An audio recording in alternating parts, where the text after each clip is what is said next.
High বন্ধুরা, যাচ্ছি আজকে বন্দর। এখন নবীগঞ্জ ফেরিঘাট আছি, ফেরিতে উঠছি। ফেরি ওই পার গেলে গাড়ি নিয়ে নামবো, তারপরে যাব বন্দর ফরাদিকান্দা। জানি না কতক্ষণ থাকতে হবে ফেরিতে বসে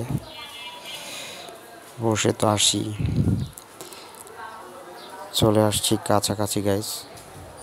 আরেকটা ফেরি এই ঘাট থেকে ছাড়ছে আর আমরা ওইখানে ভিড়বো।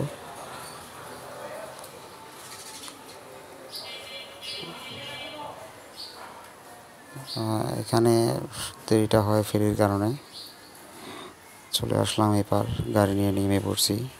রাস্তায় অনেক সিএনজি রিক্সা, মানে কি বলবো, একটা খুব বাজে একটা ব্যাপার। এই রাস্তাটা খুব সুন্দর ছিল, দেখতেও ভালো লাগতেছিল। চলে আসছি গাইস, আমরা গাড়ি রাখলাম, গাড়িটা এবার বন্ধ করছি। বাইরে বের হয়ে একটু রাস্তার দিকে যাব। এই যে আমার গাড়ি, এই দেখুন রাস্তা। কেমন লাগলো বলবেন।